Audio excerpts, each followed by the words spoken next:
pose with the fans. Pose with the pose with the pose with the fans. Pose with the pose with the pose with the fans. Pose with the fans.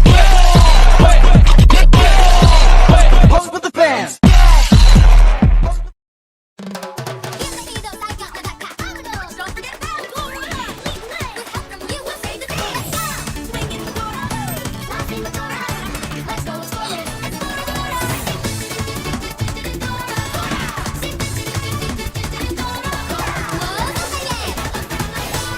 Halo semuanya, perkenalkan kami dari kelompok Dora. Wah, namanya lama banget ya, tapi nggak apa-apa. Nah, kenalin, namaku Angel dari kelas 10-7, nomor presensi 2. Perkenalkan, namaku Cecil dari kelas 27, absen 22. Perkenalkan, nama aku Nikita di kelas 10-7, absen 22. Perkenalkan, nama aku Ruth Sugianto dari kelas 10-7, absen 30. Perkenalkan, nama saya Kelvin dari 10-7, nomor absen 11. Nah, pada kali ini kita tuh bakal nyelesain proyek kita, yaitu jelajah alam sekitar. Tapi ada yang beda loh, ada yang tahu nggak apa? Apa tuh? Oke, jadi jelajah ekosistem pada kali ini itu kan biasanya kita jelajahnya secara langsung ya. Tapi kali ini tuh kita jelajahnya secara virtual. Berarti kita langsung explore ya? Ya, enggak dong. Coba dong jelasin nih apa? Jadi, kita tuh akan mengunjungi berbagai ekosistem dari layar kita, yaitu menggunakan Google Earth. Jadi, kita nggak usah ke tempatnya langsung, guys. Kalian dengar suara nggak? Enggak, ada suara apa? Suara apa tuh? Halo teman-teman, aku Peta. Hari ini kita akan menjelajahi ekosistem dengan Google Earth. Kita harus melewati banyak rintangan dan jangan sampai kita bertemu dengan sweeper ya. Apakah sudah siap berpetualang? Kalau butuh bantuan, panggil aku. Karena aku siapa? Udah siap, guys, yuk. Satu, yuk. 2, 3. Wah, udah sampai nih kita. Jadi, perjalanan kita dimulai dari SMA Setes ya, sekolah kita sendiri. Yap, betul banget. Lihat deh, ada Dora. Iya, lucu banget ya. Tapi kenapa ada Dora? Nah, sini aku jelasin kenapa ada Doranya. Jadi, tema proyek kita kali ini kan jelajah alam sekitar. Namun, tema setiap kelompok kan berbeda-beda ya. Dan kelompok kita itu mengambil tema menjelajah ekosistem bersama Dora. Kenapa kita ambil tema ini? Karena tema ini mengandung unsur yang bisa menggugah rasa penasaran penonton, mengajak penonton untuk mencari tahu keberadaan ekosistem, dan tema ini juga mengacu pada karakter Dora yang identik dengan petualangan dan pembelajaran yang interaktif, sehingga membuat eksplorasi ekosistem terasa lebih menarik, terutama bagi anak-anak. Bahkan bisa untuk semua kalangan loh. Buset, rinci banget jelasinnya. Keren dong. Berarti kita mulai perjalanan dari sekolah SMA Setes ya. Iya dong, terus setelah ini kita kemana? Lah, iya. Udah, tanya aja sama si Peta. Lah, iya. Tumben bener, Vin. Ayo semuanya katakan peta. Peta. Wah, halo teman-teman. Ada apa nih manggil-manggil? Peta, tolong dong. Kita bingung nih, harus mulai perjalanan dari mana. Wah iya ya. Aku belum kasih tahu ya kita sekolah ini mau kemana. Maaf teman-teman. Jadi gini, perjalanan pertama kita bakal pergi ke ekosistem buatan. Biar nggak lama sekalian kita jalan aja yuk. Ayo. Jadi ekosistem buatan kali ini nggak terlalu jauh. Cuman berjarak 11,92 km aja dan bisa pakai kendaraan bermotor aja. Tempat ini sering dibuat jogging oleh masyarakat sekitar dan juga cocok untuk menghirup udara segar. Tahu nggak apa namanya? Jarak gak terlalu jauh. Masih sekitar Semarang juga. Kira-kira apa ya? Danau BSB Semarang nggak sih ini? Yap, benar Danau BSB. Apakah kamu tahu danau ini? Wah, aku mah tahu banget tempat ini. Aku suka tempat ini tahu.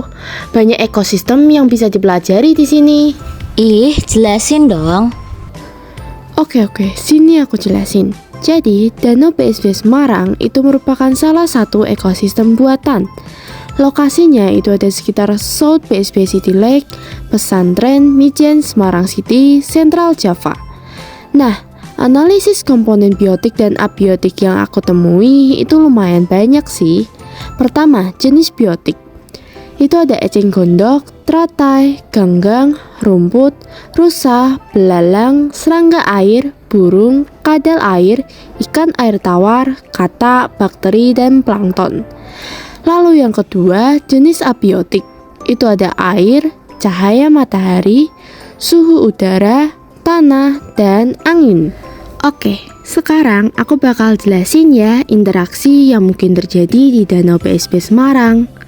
Yang pertama, teratai sebagai produsen akan dimakan oleh serangga air sebagai konsumen primer. Serangga air bisa aja dimakan oleh kata sebagai konsumen sekunder. Lalu kata akan dimakan oleh burung air sebagai konsumen tersier, dan burung air juga bisa dimakan oleh rusa sebagai detritivor pemakan burung mati. Dan terakhir, mereka akan diuraikan oleh bakteri sebagai dekomposer. Yang kedua, ada rumput sebagai produsen dimakan oleh belalang sebagai konsumen primer. Belalang dapat dimakan oleh burung sebagai konsumen sekunder. Lalu, burung akan dimakan oleh kadal air sebagai konsumen tersier, dan kadal air akan dimakan oleh burung pemangsa sebagai konsumen puncak. Lalu terakhir, mereka akan diuraikan oleh bakteri atau dekomposer. Yang terakhir itu ada eceng gondok sebagai produsen. Itu akan dimakan oleh plankton sebagai konsumen primer.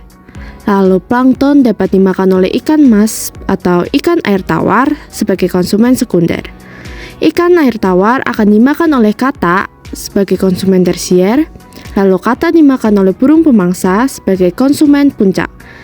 Dan burung pemangsa akan diuraikan oleh bakteri sebagai dekomposer. Nah, itu aja sih yang aku tahu dari Danau BSD. Tapi ada yang kurang deh. Kelvin, tolong dong jelasin masalah dan solusi yang ada di Danau BSD. Yaudah. Jadi gini, permasalahan yang mungkin muncul di Danau BSD. 1. Jika jumlah eceng gondok terus meningkat, maka tanaman ini bisa tumbuh berlebihan dan menutupi permukaan air, sehingga berdampak mengurangi cahaya matahari yang masuk ke dalam air. Ganggang dan fitoplankton sulit berfotosintesis. Lalu menurunnya kadar oksigen dalam air menyebabkan ikan dan hewan air lainnya mati. Adanya perusakan habitat Danau BSD dengan pembangunan atau pencemaran akibat limbah atau sampah, maka plankton dan serangga air sebagai konsumen primer bisa mati. Penyebab ikan kecil konsumen sekunder, kehilangan sumber makanan, biotik dan abiotik yang ada akan kehilangan habitatnya dan terancam. Permasalahannya yang bisa terjadi di Danau BSD, adanya oknum masyarakat yang membuang sampah sembarangan, menginjak rumput, atau tidak mematuhi peraturan hingga Danau BSD ditutup untuk umum. Upayanya untuk pencegahan masalah: 1. Mengendalikan pertumbuhan eceng gondok dengan melakukan pembersihan rutin atau memanfaatkan eceng gondok untuk kompos, kerajinan, atau bahan baku bioenergi. 2. Menegakkan peraturan terkait pemancingan dengan undang-undang yang berlaku atau memberi sanksi tegas bagi orang-orang yang melakukan pemancingan Undang-Undang 31 tahun 2004. 3. Mencegah pencemaran dan perusakan habitat dengan meningkatkan kesadaran masyarakat melalui edukasi, pemasangan tempat sampah, serta membuat regulasi ketat terhadap pembangunan di sekitar danau. Undang-Undang Nomor 32 Tahun 2009. Upayanya untuk menangani masalahnya: A. Menempatkan papan peringatan yang bersih, larangan membuat sampah, serta informasi mengenai sanksi pidana dan denda bagi pelanggar. Misalnya, B. Menyediakan fasilitas tempat sampah yang cukup di area danau. Wah, kalian hebat sekali bisa mengetahui hal-hal itu. Jadi aku nggak guna di sini. Waduh, berguna kok Peta. Kita butuh kamu tahu. Butuh banget. Iya, bener banget. Kamu masih berguna kok, Peta. Waduh, seberguna itu ke aku. Oke. Nah, kita kan udah jalan-jalan ke salah satu tempat ekosistem buatan nih. Kita jalan-jalan lagi yuk ke ekosistem buatan lainnya. Biar semakin banyak wawasan kita dan pastinya makin seru dong. Langsung aja yuk guys. Siap-siap ya. Wih, seru nih. Yuhu, BTW kita mau kemana sih? Iya nih. Peta, kita mau kemana ini? Peta kalau ngasih tahu sesuatu jangan setengah-setengah lah. Jadi penasaran kan, kebiasaan nih. Oh iya. Maaf ya guys. Aku sengaja sih sebenarnya biar kalian penasaran dulu ya. Kita ke tempat tujuannya dulu ya. Nah, aku kasih tahu. Sekarang ini kita ada di kebun binatang Gembira Loka nih guys.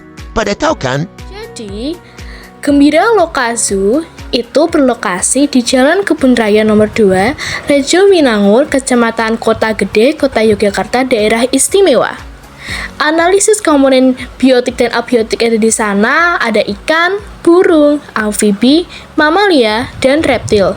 Kalau ikan ada belida, arapaima, piranha, oscar, ikan macan, dan lain-lain. Kalau burung ada elang, kakak tua, makau, merak, rangkong, pelikan, penguin, dan lain-lain. Dan amfibi itu ada berbagai jenis katak, kayak bibir putih, badut, red rain, axolotl. Itu aja sih. Kalau mamalia ada orang utan, harimau, gajah, beruang, kuda nil, rusa, tapir, simpanse, dan lain-lain. Terakhir, di reptil ada biawak, buaya, iguana, kura-kura, kameleon, dan kadal. Kalau jenis abiotik yang ada di situ ada air, udara, kotoran hewan, daun kering, tanah, batu, dan cahaya matahari. Sedangkan interaksi yang terjadi ada yang pertama, daun kering sebagai produsen dimakan oleh kura-kura aldabra sebagai konsumen primer. Kura-kura aldabra dimakan oleh macan tutul Jawa sebagai konsumen sekunder. Macan tutul Jawa pun dimakan oleh elang Jawa sebagai konsumen tersier. Lalu elang Jawa dimakan oleh harimau Sumatera sebagai konsumen puncak. Harimau Sumatera pun mati dan diuraikan oleh bakteri dan mikroorganisme sebagai dekomposer. Kalau yang kedua, berarti tanah sebagai media dan diserap nutrisinya oleh gagang bayam sebagai produsen. Lalu, gagang bayam dimakan oleh lutung Jawa sebagai konsumen primer. Lalu, elang bondol sebagai konsumen sekunder memakan kakak tua jambul kuning yang sebagai konsumen tersier dan dimakan oleh kakak tua raja sebagai konsumen puncak yang akhirnya diuraikan oleh bakteri sebagai dekomposer. Dan yang ketiga atau yang terakhir, air sebagai abiotik diminum oleh biawak komodo sebagai konsumen primer, lalu dimakan oleh harimau Sumatera sebagai konsumen sekunder, dan dimakan oleh elang brontok sebagai konsumen tersier, yang akhirnya mati dan diuraikan oleh bakteri sebagai dekomposer. Wow, unik banget ternyata. Iya, keren banget penjelasannya. Rinci banget lagi. Jadi gampang dipahamin. Yes, setuju. Nah benar, udah keren banget tuh penjelasannya. Rinci dan mudah dipahami. Oh, bener. Gimana? Udah pada paham dong pastinya tentang ekosistem buatan satu ini? Tentu paham dong. Paham, tapi aku penasaran sama masalah dan solusinya yang ada di kebun binatang Gembira Loka ini. Kalau masalah dan solusinya aku tahu nih, sini biar aku jelasin.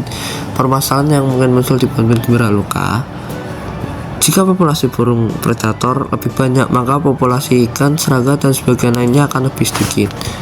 Kerusakan habitat seperti penebangan hutan, perusakan batuan karang, atau polusi dapat mengganggu kehidupan banyak spesies.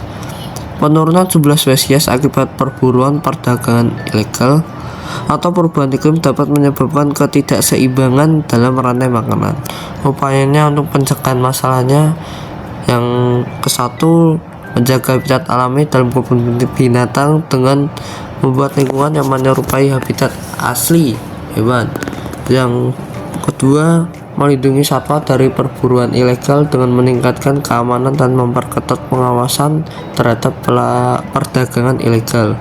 Yang ketiga, mengedukasi pengunjung tentang konservasi melalui program interaktif, papan informasi, dan kampanye perlindungan satwa. Oh alah, gitu toh ternyata. Oke deh, makasih ya penjelasan tambahannya. Penjelasan yang bagus, keren-keren deh kalian. Kalau udah pada paham, masih mau lanjut jalan-jalan gak nih? Atau mau udahan aja? Ya mau dong Beta, masa cuma gitu doang sih jalan-jalannya? Sebentar banget sih. Nah, betul. Tadi kan udah ke ekosistem buatan. Sekarang giliran ke ekosistem alami dong, Peta. Oke, siap. Kalian semangat banget ya. Ya udah yuk langsung aja ke tempat berikutnya. Wow, kita di mana nih? Tiba-tiba banget udah sampai sini. Tunggu, kayaknya aku tahu deh tempat ini. Ini hutan pinus Mangunan kan? Bener banget. Sepertinya kamu tahu ya tentang tempat ini. Jelasin ke teman-teman kamu, Gi. Oke. Jadi, hutan pinus Mangunan berlokasi di Jalan Hutan Pinus Nganjir, Mangunan, Kecamatan Delingo, Kabupaten Bandul, Daerah Istimewa Yogyakarta. Seperti yang sedang kita kunjungi di Google Earth ini. Terus, di hutan pinus Mangunan ini tentu ada komponen biotik dan abiotiknya loh. Contohnya, jenis biotiknya ada pohon pinus, akasia, mahoni, dan kayu putih. Lalu ada tupai dan serangga. Lalu jenis abiotiknya ada suhu, cahaya matahari, dan air. Lalu ada interaksi yang terjadi loh. Yang pertama, rumput sebagai produsen dimakan oleh belalang. Nah, belalang ini sebagai konsumen primer. Lalu, belalang dimakan oleh laba-laba. Laba-laba sebagai konsumen sekunder. Kemudian, burung makan laba-laba. Burung ini sebagai konsumen puncak. Setelah burung mati, jamur akan menguraikannya. Nah, peran jamur di sini adalah decomposer. Lalu yang kedua ada daun sebagai produsen. Dia dimakan oleh ulat. Ulat sebagai konsumen primer.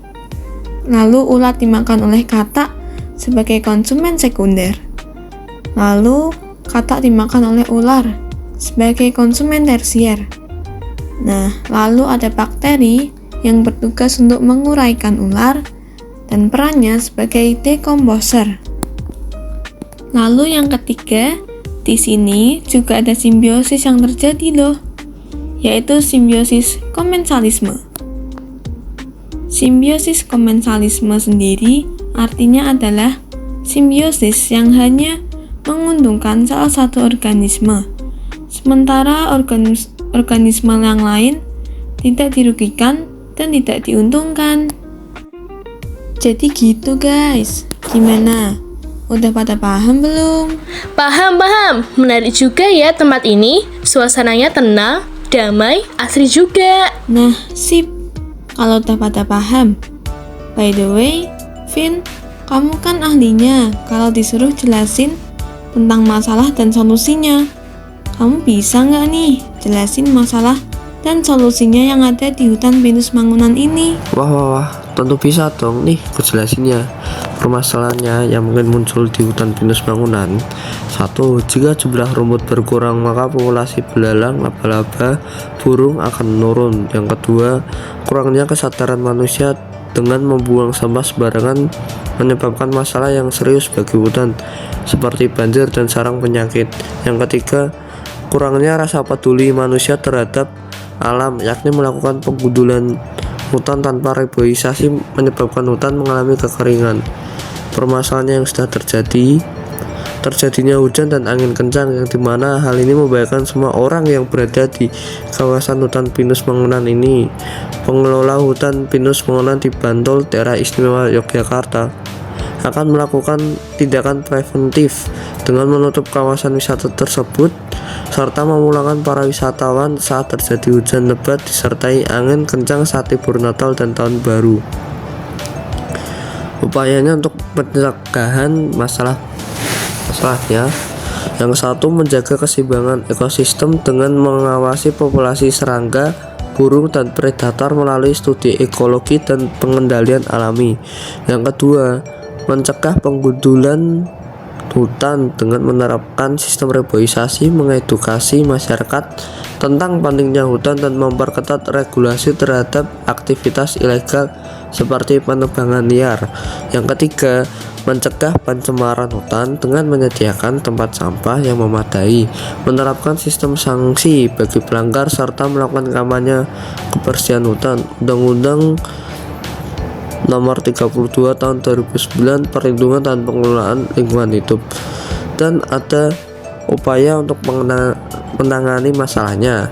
Upayanya penanganan dari kasus mengenai terjadinya hujan dan angin kencang yang membahayakan orang di sekitar hutan pinus bangunan. 1. Membuat mitigasi bencana alam sebagai persiapan guna meminimalisir terjadinya kejadian yang membahayakan atau tidak diinginkan, seperti pohon yang tumbang, dengan cara mengidentifikasi pohon berisiko, memangkas dahan dan ranting, serta melakukan perempelan pada pohon besar. Wah, keren kamu Vin, bisa tahu masalah dan solusinya loh dari tadi. Iyalah, Kelvin gitu dong. Woi Peta, kok diem aja sih? Bantuin kita dong. Dari tadi kalian asik banget ngobrolnya, jadi aku dim dulu deh. Ya udah, aku bantu lagi. Kalian mau apa ini? Sebelum kita lanjut ke tempat terakhir. Yah, udah mau ke tempat terakhir aja. Udah mau selesai dong perjalanan kita. Sedih deh. Iya, tapi jangan sedih. Karena setelah ini kita akan jalan-jalan ke tempat yang jauh banget dari sini. Pokoknya tempatnya terkenal dan bagus banget. Kalian pasti tahu tempat ini dan suka deh sama tempatnya. Wah, kemana nih? Kayaknya kok benar-benar jauh ya. Wow, bagus banget tempat ini. Kayaknya pernah tahu deh tempat ini. Bener banget. BTW, ada yang bisa jelasin nggak tentang ekosistem alami ini? Aku tahu, biar aku yang jelasin ya teman-teman. Nah, Kepulauan Raja Ampat ini merupakan rangkaian 4 gugusan pulau yang berdekatan dan berlokasi di barat bagian kepala burung Pulau Papua. Terdapat komponen biotik dan abiotik. Contoh komponen biotik adalah alga, fitoplankton, lamun, mangrove, ikan, penyu, dugong, burung laut, dan hiu. Ada juga bakteri, jamur, dan organisme laut kecil seperti detritivore. Ada juga nih komponen abiotiknya. Ada air laut, sinar matahari, pasir, batuan karang, dan sedimen. Nah, interaksi yang terjadi pada setiap ekosistem itu contohnya ada alga sebagai produsen yang dimakan oleh penyu hijau sebagai konsumen primer. Nah, nanti penyu hijau ini bisa dimakan oleh burung laut sebagai konsumen sekunder. Burung laut ini akan dimakan oleh lumba-lumba sebagai konsumen tersier. Lumba-lumba bisa dimakan oleh hiu sebagai konsumen puncak. Nanti setelah hiu mati, maka ia akan diuraikan oleh mikroorganisme yang disebut sebagai dekomposer. Contoh yang kedua ada lamun sebagai produsen. Ia akan dimakan oleh fitoplankton sebagai produsen juga. Fitoplankton ini akan dimakan oleh ikan sebagai konsumen primer. Ikan bisa dimakan oleh penyu sebagai konsumen sekunder. Nanti penyu ini juga bisa dimakan oleh burung laut sebagai konsumen tersier. Burung laut juga bisa dimakan oleh hiu sebagai konsumen puncak. Sama nih kayak tadi, kalau semisal nanti hiunya mati, nanti dia akan diuraikan oleh mikroorganisme kecil yang disebut sebagai dekomposer. Yaudah nih, jadi permasalahan yang mungkin terjadi di Raja Ampat, apabila penyu banyak diburu oleh burung laut, maka keberadaan penyu akan semakin langka dan populasi burung laut akan semakin bertambah. Hiu yang berada di puncak rantai makanan bisa terancam akibat perburuan atau kerusakan ekosistem. Permasalahannya yang sudah terjadi di Raja Ampat, sampah baik dari wisatawan maupun kiriman dari daerah lain mencemari laut dan pantai Raja Ampat Sampah plastik sangat berbahaya bagi biota laut karena dapat termakan atau menjerat mereka. Terumbu karang jenuh dari ekosistem Raja Ampat mengalami kerusakan akibat penangkapan ikan ilegal, jangkar kapal, dan aktivitas wisata yang tidak bertanggung jawab.